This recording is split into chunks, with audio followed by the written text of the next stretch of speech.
Fusillade aux États-Unis, un élève qui tire sur sa maîtresse après une dispute qui ne s'est pas bien passée. Alors, tout cela se passe aux États-Unis dans l'État de Virginie. Un enfant, écoutez bien, un enfant de 6 ans qui a pris son arme à feu, a tiré sur son institutrice. Parce qu'ils ont eu une petite discussion, la discute ne s'est pas bien passée. Cet élève n'était pas content, est parti prendre donc ses affaires. Et ses affaires, il y avait une arme à feu et a tiré sur sa maîtresse. Et la balle a touché sa maîtresse mortellement. Actuellement, l'état de santé de cette institutrice est mis en danger parce qu'elle a été touchée mortellement. Selon les informations que la police sur place a pu donner à la chaîne d'information américaine CNN. Alors, tout se passe aux États-Unis. Et la question que je me pose, c'est que à 6 ans, comment un enfant de 6 ans peut se procurer une arme à feu pour arriver jusqu'à tirer sur sa maîtresse. Actuellement, la police donc, américaine est en train de mener une enquête de savoir comment cet enfant s'est procuré cette arme à feu.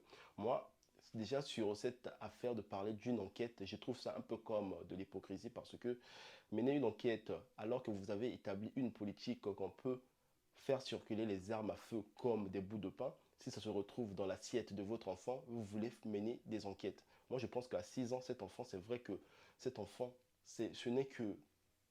Voilà, il connaît rien en fait. Il maîtrise rien. À 6 ans, des enfants arrivent à se procurer des armes à feu. Alors, le problème, je pense que ce n'est même pas une enquête qu'on doit mener envers ses parents, mais c'est plutôt une enquête qu'on doit mener envers la politique américaine de faire circuler les armes comme des bouts de pain. Parce que le fait de faire circuler des armes comme des bouts de pain, ça finira toujours par l'assiette de vos enfants. Voilà pourquoi ça commence à arriver dans ce genre de situation. Alors actuellement, cet enfant a été mis en garde à vue et donc, arrêté, mise en garde à vue, vous imaginez un peu à 6 ans être déjà mis en garde à vue parce qu'on a tiré sur sa maîtresse mortellement. Et si sa maîtresse meurt de cet incident, cet enfant sera accusé de meurtre. Cet enfant a été mis en garde à vue pour une enquête de tentative d'homicide. Vous imaginez déjà qu'à 6 ans, on arrive déjà à accuser des enfants de tentative d'homicide. Est-ce que réellement le problème c'est l'enfant ou bien c'est la politique américaine?